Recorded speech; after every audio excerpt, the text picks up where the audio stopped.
right, so we are here today with Charles and Tessie discussing Tessie's upcoming book that will be called Step Left and Move Forward. We are excited about this book, and we did ask some questions previously about what it is that Tessie's expecting, but we wanted to get Charles' perspective as well, her loving, doting husband and business partner. So, Charles, what about this book excites you the most? What are you excited about the most when it comes to this book? It being completed. It's been talked about for many, many years and toyed with and went back and forth. Just the fact that it's on the plate and it's going to be completed. So that is, I'm excited that she's finishing this long overdue book. Now, in your perspective, how long has Tessie been ideating this book? How long has she been, from your perspective, thinking about, talking about, and wanting to do this? We've been married, 37 years? So 37 minus most of our relationship minus 2 or 3 years. Okay. And we've been together almost 20 years now. Okay. So quite some time. Quite some time. So probably since almost the beginning. Mm-hmm. Really? Okay.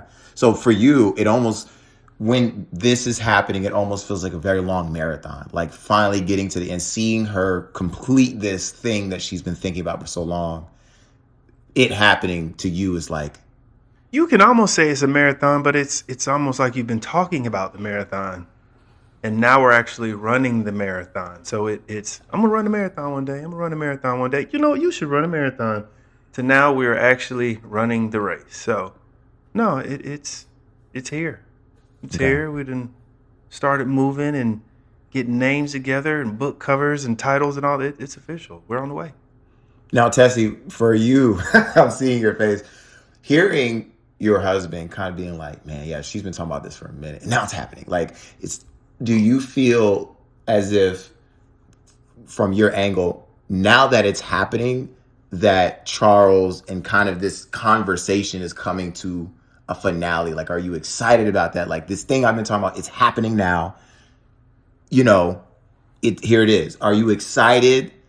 Or are you more so like just checking it off a list? Because when you think of something like that for so long, it almost feels like to some people, all right, it's done. But for you, is it, how does it feel? It doesn't feel like a checklist that it's done. I'm excited to finally do it, to experience. Like I enjoy the process of doing it, and when I started writing it, bestseller wasn't a thought in my mind. I didn't write it to be a bestseller. I didn't write it because I want to transition into an author. I wrote it because I wanted to write a memoir. It was just an experience that I wanted to have. This is my story, and this is hopefully a way to help other people on their journey. Charles is just, again, one of the most supportive people I know. I'm not saying that because you're sitting here. I just think he's a very supportive person. So anything I say I want to do, he's like, okay, how can I help? What we need to do? What we need to do? And so whether he wants to do it or not, I'm like, what do you think about this picture? What do you think about this picture? So even though it's not his story, he's been very integral in supporting me and helping me make decisions. Is it this picture? Is it this cover? What do you think about this? This platform, self-publish or not self-publish, the launch, the date, like all along the way, things we should talk about in the book and things we shouldn't talk about in the book. I'm very excited that we're doing it. Again, I'm excited for the experience to finally be under the way, like the anticipation, and now we're doing it. So it doesn't feel like a checklist kind of thing. Like it's checked, over, done, move on. It's like it's an experience I wanted to have and do. So With helping with the book, Charles, now I know we've had this conversation, and I find it interesting that those who are married to or partnered with someone who's creating something, there is a level of like, I'm here to help, like I'm here to assist. But in your perspective, how has being the assistant or helping her kind of ideate all this, how has that felt for you? Is it tiring? Is it exhausting? Is it exciting? Is it challenging? Like, how has that been supporting her with the book? Supporting her with the book is just another endeavor. Whether it's, and I think we talked about this, whether you substitute the family law firm or you substitute the criminal law firm or you substitute the, hey, I want this house or this car, this thing. It's the highs and lows are still the same. The way that the family moves and the things that we want and need and don't like, it's still the same. You just plug and play. So I'm a roll with it. This is what you want to do. Let's go. It's just another day. Just another day. You look like you have an opinion on that. I don't. He says that all the time. I know. Like I feel like I have so much I want to do, and when I tell you I dream big, big, big, big, big goals, big ideas. Like there's so much I want to do that I don't feel like I've even began to start doing the things that I'm going to do. And so when he says, "Oh, okay, it's just one more thing she wants to do," but I think just like with the book, to other people, it may feel spontaneous or like it's all of a sudden. He knows that it's not. Like he says, "Oh, yeah, she's been talking about it for years, and like we're finally doing it." For other people, to be like, "Oh, I'm gonna write a book. It's coming out in October." Other people will think I just decided to write a book last month, and now I'm writing a book. Like it's been years along the way. I'm gonna become an attorney that took years to get there. Everybody sees the final product and think that it was something quick. It was very long, well Oh, thought it's out, long always ago. long thought out. The only Very, thing that very I'm here well. to support do is you get tunnel vision. And when Mm, you get the tunnel vision, it's okay. You can't say stop or slow down. I need you to refocus for a minute. Uh, we can continue on this, but there's other things going on. Let's kind of don't forget about this. But other than that, you get your tunnel vision. It's a great thing that she has it. It's just that So, what does the tunnel vision look like? So, a budding author, I would imagine a tunnel vision would look like you are sitting at that computer for hours, going like, okay, tunnel vision looks like go to law school with 5 children. Tunnel vision looks like I have a case tomorrow and I need to prepare for this, and you are locked in for the whole weekend to, okay, you need to eat. Tunnel vision looks like I don't see past anything but this goal at the end. Nothing's going to distract me. The house is on fire. All right, put some water on it. Now we're gonna go back to this, and all right, I'm back at it. Tunnel vision is no distractions, no days off, no. I'm going to focus on this. Period. Like a pit bull. So how has that very like, it reminds me of like an owl, when it's hunting, it narrows its vision to just what it wants, right? So for you, watching her narrow her vision to this book, how has that experience been? As I'm sure the world is moving around her, what does a night look like while she's in there? What does that look like? Now it looks like every other night. In the beginning, 17 years ago, it looked frustrating. I didn't understand what that was. I was still learning her and learning what the tunnel, even knowing that it was tunnel vision. I didn't know what it was. Now I'll see it and it's, what does it look like? It looks normal. Looks like most it looks like most days. Like you can't get to this point without having a lot of those days. What does it look like? It looks like you sleep? No. No, I'm not. Uh well, yeah, so I had this idea. That's what it looks like. Hey, wake up in the morning. A B C D F G H. We gotta, like most mornings. It's just the book. I don't. Again, you're just taking one green Lego out and putting a red one in its place. How, Tessie, how have you felt this narrowing of your vision? This has benefited your book writing, or possibly how do you feel that that narrowing of vision has taken away from your writing? Do you feel like it's an enhancement, or does it pull you back away from the experience of writing it? I think it helps me. Well, one, like I said before, I'm not writing it alone. I have someone helping me with it, but I'm very, very particular about what it is that I want and how I want it told. And so it's the self-publishing part that I'm figuring out, and it's the details and how I want the chapters written and how I want to sound when I say it. So I'm very clear about what I want it to look like and what I want the end project to be. And so all the pivots around getting there, um, the tunnel vision just helps it clear it out, because if it's not what I want, it's very easy to move it out the way. The tunnel vision that Charles always talks about is just, I don't know. I don't know, but I decided I was gonna like paint our room. And he was like, "Girl, I'm tired. I'm going to bed." And he went to bed. I was I like, woke "Cool." up, the room was painted.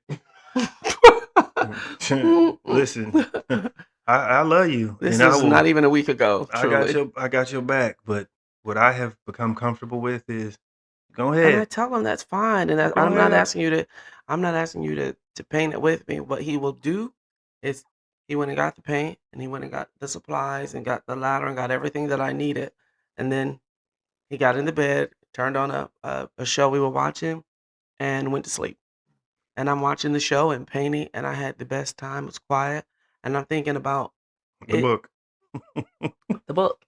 But it is a very it's a physical outlet for me to be able to be creative, and it burns a certain energy the way that he goes to the gym to release his energy. When I'm focused on something, I need an outlet, a creative outlet. The book fulfills that for me right now, that creative gene. There's times I text you and call you like, Daryl, I have an idea. Like that part of me, I love growing two law firms and raising a family and all that. That's the busy work of being an entrepreneur and having a career. The book, painting the room, the landscaping and all that. That's a creative outlet that I get to flex that muscle sometimes in the business, but mostly it's just a release, and it I don't know. I enjoy it. So I like painting the room. So I am like exhilarated, like, "Ooh, let me paint the room, and I can do this." Like even in here, like I like the creativity of home decor. The amount of times this room has changed.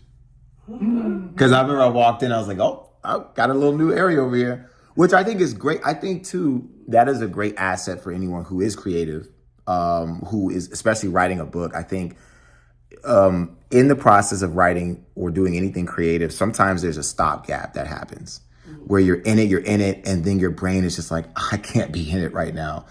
Do you experience writer's block? And what does that look like? Because you spoke earlier about how you've written about 3, 4 chapters. During that process, have you ever stopped and went, I can't type not a single word. I gotta give it a break. I gotta step back. No, so let me be clear. There's an author named Kailani Moore who's helping me write the book. She's writing chapters. She and I are interviewing. And so when I'm saying I'm writing a book, I'm sitting with her for hours telling her my story and telling her the direction of how I want it written. And she writes it. She gives it to me to edit. And if it's not my voice and how I want it, then I will change and edit and pivot from there. So I guess in layman's terms, you would call her a ghostwriter. There's nothing ghost about it. I want her name mentioned. Like Kalani is helping me, Kai's helping me write the book. So it's my story and she's helping me tell it. So I'm not sitting behind the computer like thugging out chapter two, thugging out chapter three. She thugs out chapter two and three. Then we read, collaborate, twist this part, turn this part, do this part, say this differently. I don't like this. This is my helping of her writing the story. I'm not writing. I'm not a skillful, writer in that regard. So How does it feel then to have somebody writing kind of in that capacity and they might want to dramatize a little bit? Like, Tessie, I know you gave me this, but what if we said it like this? Like, instead of it was a sunny day, it was storming outside, or instead of, we got in this fight, we got in a yell. Has there been embellishments, or has there been an opportunity where the person helping you write the book wants you to dramatize a little bit more, just to add a little bit? so in our process, I think it depends on who you're working with. I was very clear about what I want before we engaged in this collaboration. And there have been times like she can't embellish anything that I don't tell her. So she'll write it, and if it feels like it's a little too hot, then I'm like, okay, don't put that. But there's been things that will tell her as we're talking. I'm telling you this for context, but you can't put that in the book. Don't put that. Like, don't put that in there. Don't put that in there. If I read it and and it reads back to me a little saucy. Yeah, let's say that a different way. I want to I want to understand. I want the reader to understand what happened without the dirty details. Because again, like I said previously, my goal is not to call someone out or talk someone. You can understand, and if it's not, if the purpose is to tell my story, we don't need this person's dirt to tell my story of how I came around, how I stepped left, how I came out of it and survived it or moved on past it. The goal is the how I step left and move forward, not to elaborate on the details that's going to cause somebody else's life any kind of distress, because that's not the goal of the book. And so if I read it and it hit a little saucy, oh, let's take that part out, or let's rephrase that so it doesn't take a little bit of the sting off of it. We've had the conversations, and as I've talked to my family about it, there's a conversation that I haven't landed on whether or not I will use certain names or not. You will know who people are without saying a name. It may not need to be that I say your name. The point is not lost if I say John Doe versus my third grade teacher. I had a third grade teacher. The story is still the same to say the third grade teacher without saying my third grade teacher, John Doe.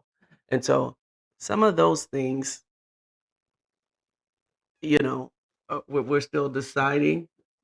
I mean, with that I being, throw the third grade teacher. I throw you out. yeah. I mean, wait. So that's really interesting, right? With that being said, do you and Charles have discussions? Because I'm sure you go to Charles and say, "Hey, I'm thinking about adding da da da da." Does Mhm. Charles sort of go, "Yeah, do it," devil on your shoulder, kind of like, "Yeah, add it in there, like say it, like do it." Does he encourage you in that way, or is he more like, "Yeah, no, take that out"? Like, I think the latter of the two. When we had the conversation, he said, "I would say it, I would say it." He would say it if it was a third grade teacher because they're so far removed from my personal life. If it's a family member, no, he's saying, No. that's what I'm saying. He's like, no. Third grade teacher, call him out. The family member, nah. If it's crossed your mind that you shouldn't say their name, don't say it. It's nothing, and nothing can be hurt by you not saying it. Just err on the side of caution. You can still achieve your goal without harming them. So I think that's kind of where we're leaning a little bit more. that's great, actually, because we talked earlier in the last interview, Charles, about her being pressed by somebody or somebody's, right, who might have seen their name in the book or they're being mentioned. And I asked Tessie, what do you do when you get pressed? What do you do when someone comes up to you like, hey, like, you're clearly talking about me? How does Charles handle that? How does Charles handle if during a book meetup or something, or during a family outing or get together or reunion, someone comes up to her like, hey, I'm not feeling this?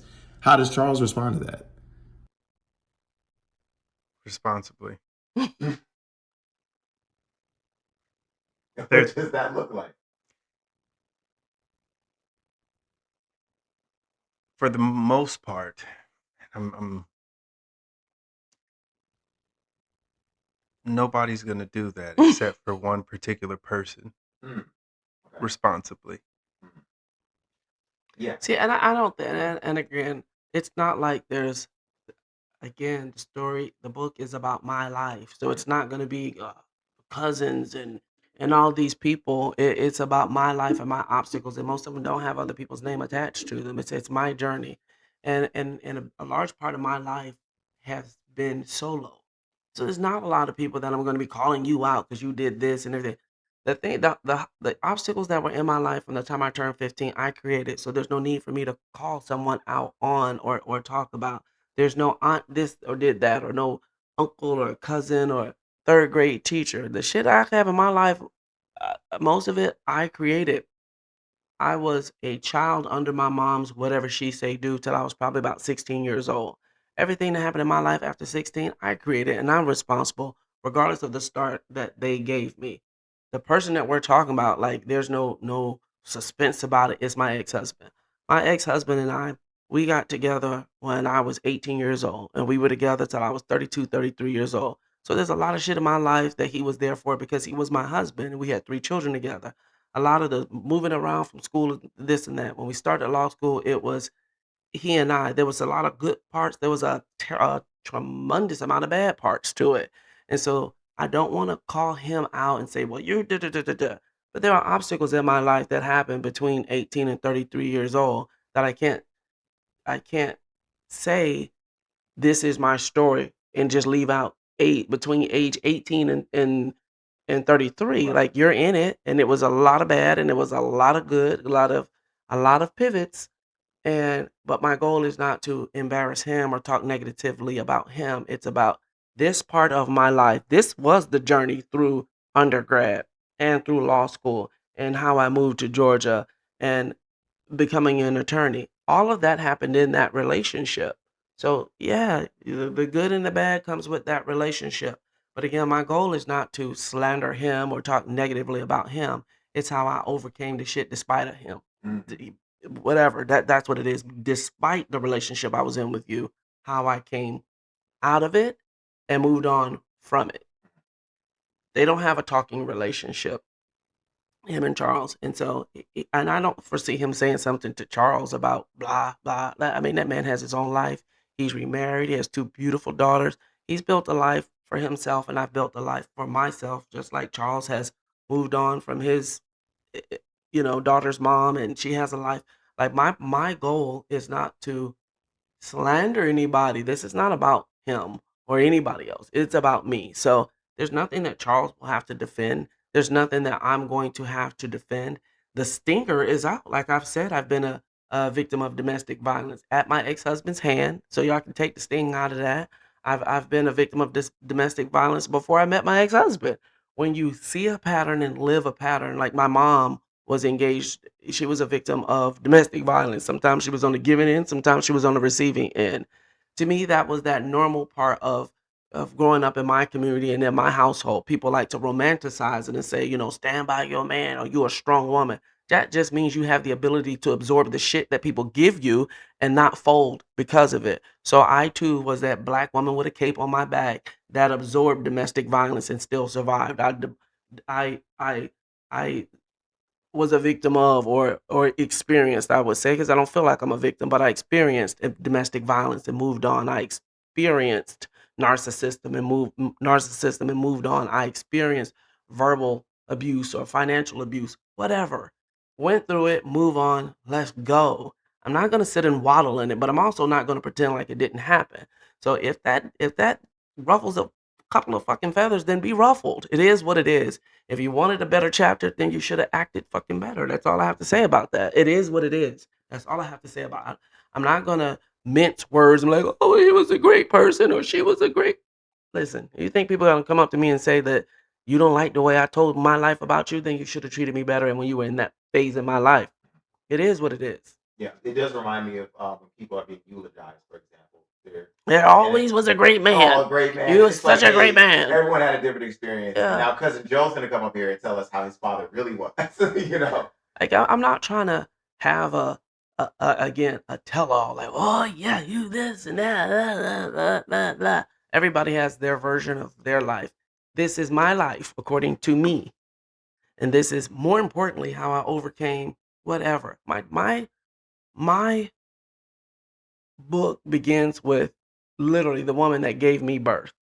I definitely don't want to slander her, but when I say this was my life and this was my experience, it's called step left. There had to be some shit that had to step left of. This is not how to paint a pretty picture. This is my life and it's okay. It's okay. This was what I experienced and it's okay. It made me stronger. It didn't kill me. It didn't break me. I will bend. I may have bent. I will bend in the future. But I assure you I will not break. And this is just that. This is just that. It's okay to bend. It's okay to have hard times. Step left and go forward. That's it. I'm not trying to. We've went through some shit. It's not like, oh, my ex was da, da, da. We've been through some shit. We've been together almost 20 years. We've been through some shit. And we have step left and move forward. It is a decision to face an obstacle, go around it, and see your way to the goal that you set for yourself. So it's not like, oh, well, my ex was this terrible person and Charles is, the shining star that moved my life. And no, shit over here, shit over here, shit over here, shit over here, shit over here. And by shit, I just mean things will happen and you have to come around it. We've been through sickness, we've been through poorness, we've been through so many obstacles that we have. Hell, we almost lost a house. We've had a car repossessed. I can't say that Charles has ever put his hands on me, so I'm not gonna say that. But I'm just saying, like, our marriage has been tested. When you get married for better or for worse, you're going to face some things. Being entrepreneurs together, we have had to face some things. Having a blended family, we have had to face some things. Reparenting after 40 with grandchildren, we have had to face some things. And the pivot to step left and go forward.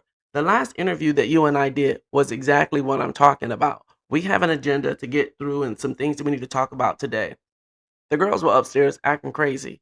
Charles went upstairs to attend to the girls. So you pivoted on the fly. Daryl, you can do the interview. Just ask me the questions. Let's have a conversation.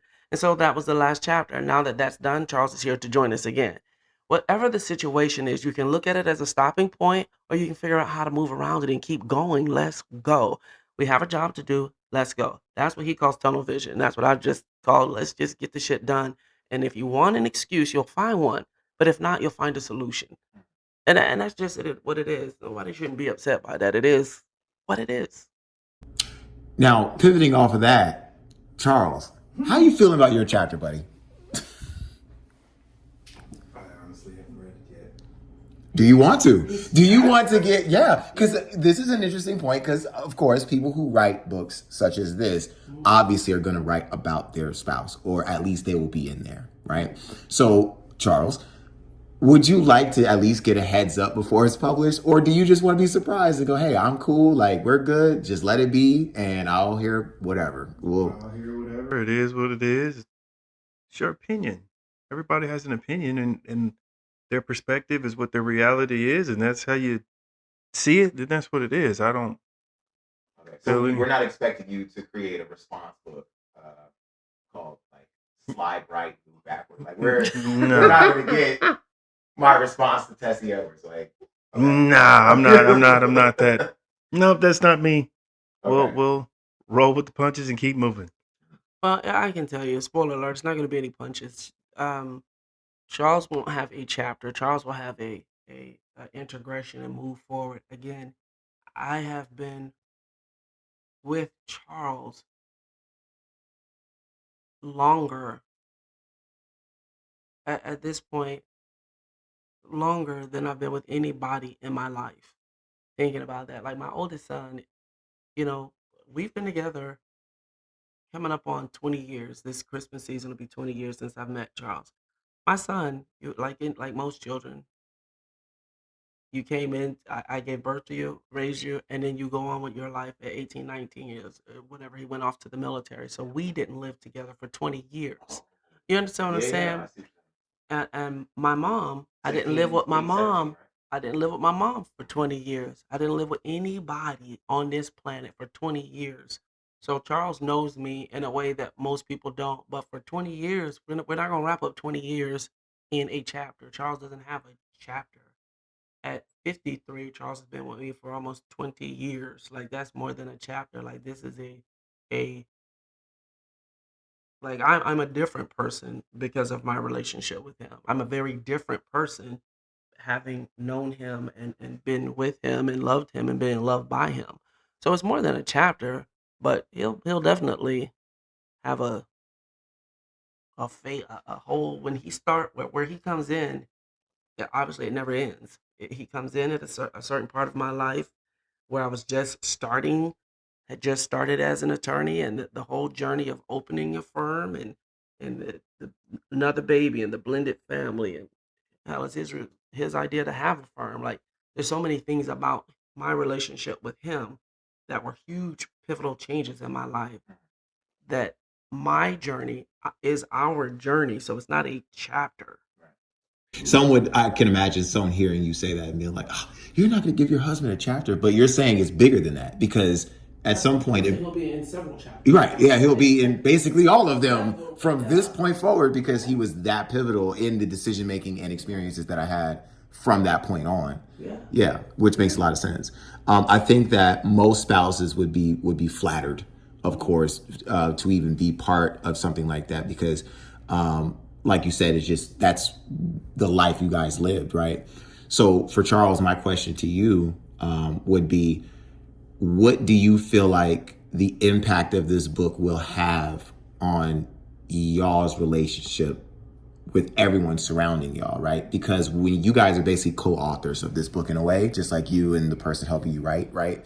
You guys are all circulating ideas about how to formulate this book. No, Oh, okay, go ahead. All right. I don't consider Charles a co-author at all. He's not participating in the writing, the edits, the none of it. Charles hasn't read one word of what I'm doing at all. Charles is supporting me with more of the aesthetics. Which picture, which cover should I have? Should I use a person's name? What goes in it? That kind of stuff. He's very uninterested. He's like, baby, what you need? You need me to, you know, You need help registering the account on different yeah. platforms? See, he'll help with the administrative portion of it. Okay, well, I'll get it up on Kindle. Like you're very much behind the You scenes. need this merchandise? Get this. Yeah. You want this on the t-shirt? Gotcha. What's gonna go in the book? Do you have an audiobook? Yeah, we talked about that. So, I mean, Charles, how do you feel about voicing the book? Would you want to step into that role? I wouldn't want to. If you need me to do it, I will. But I don't think I have the voice for that. Now our son Sherrod, he got the voice for a book. Ooh, have my son read the audiobook. That's a good idea. He could be the voice for the audiobook, but I don't think my voice lends itself to readers. Like it was a dark and stormy night. That's not even rewritten. Whatever. I'm just saying. I don't think that's my lane. But if that's what you wanted me or needed me to do, sweet to have my son read the book. it's fine. But And it doesn't take much to do it either. It really doesn't. nonetheless, I just need to finish this project or jump onto another one. Right. We'll see. There'll be many more. Well, that just about wraps up the interview. Charles, thank you so much for joining on this conversation. It was great. Thank you for your input. And of course, as most of you know, this book will be out when? October 10th. October 10th. Yes, that's the launch date. But again, you can pre-order a e-book copy of it now on Amazon Kindle, and it will be available on all the other platforms and all the other stores like Barnes and Nobles and Apple Book and all the other ebook locations by Wednesday or Wednesday or Thursday, which would be um, July 29th or 30th. It should be available in the other ebook location. And the link to this also will be in every platform. So you all who are listening or watching this, of course, can find it in the description of either this video or podcast episode through audio. So we appreciate it. Thank you all for this episode. Any final thoughts? Step left, move forward.